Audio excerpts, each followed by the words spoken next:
Now, starting your private practice can feel really anxious and overwhelming, especially if you don't know where to start. So in today's video, I want to share a little bit about my journey and what it was like when I started my dietitian private practice.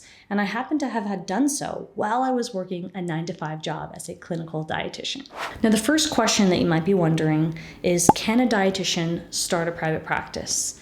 And the answer is yes. You do not need a permission slip. You don't need approval from anybody except for the government, because you do have to apply for a business entity wherever you live and look into those logistics. Other than that, to legally practice once you have paying clients, this is your choice and anybody can do it. And the whole mission and vision of my company is to make starting a private practice and developing your business skills as a dietitian more accessible so that we can increase the statistic of private practice owners in dietetics.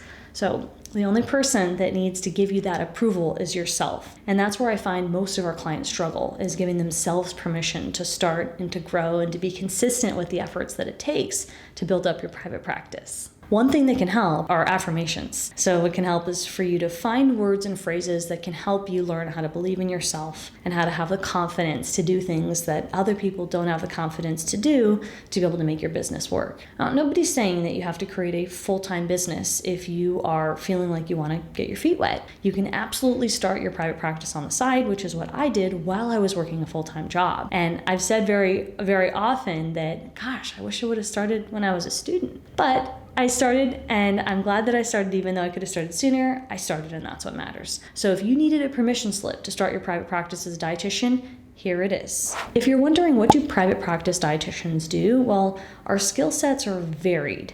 And a traditional model, which I think many of us are familiar with, can include taking insurance or that traditional one-to-one counseling. But there are more options in the 21st century that I would like to be more well known, such as creating nutrition courses and creating a membership and creating group programming and different ways for you to make money. Of course, there's also brand sponsorships, consulting, speaking, all types of ways that you can make money. Private practice just means that you're not paid by a government entity. You have your own business. So really anything you do to make money is considered private practice. A traditional private practice would be insurance and one-to-one clients, where a more modern practice or online practice includes online coaching, group coaching, memberships, and other forms of revenues that do include passive income. Now, when I started my dietitian private practice, I did consulting, and then I taught workshops and speaking, and I created curriculum. And that's considered one-to-many, which is also called leveraged income. So I was able to make more money by helping more people at one time, which I thought was smart. And that's how I was able to build on the side of working a full-time job, because there's no way I would have been able to work a full-time clinical job as a clinical dietitian and then go home and stack one-to-ones all day. I had to find a way to leverage my time, which is why teaching and speaking and workshops were the best way and really the only way that I was able to make it work.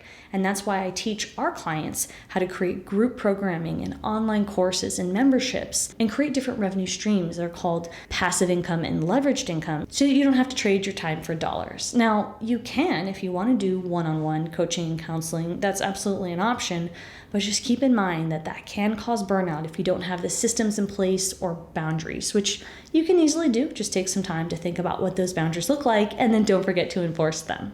If you like this video, I want you to watch this next video about the pros and cons of clinical versus starting your dietitian private practice and learn more about my story and my experience. We'll see you next time.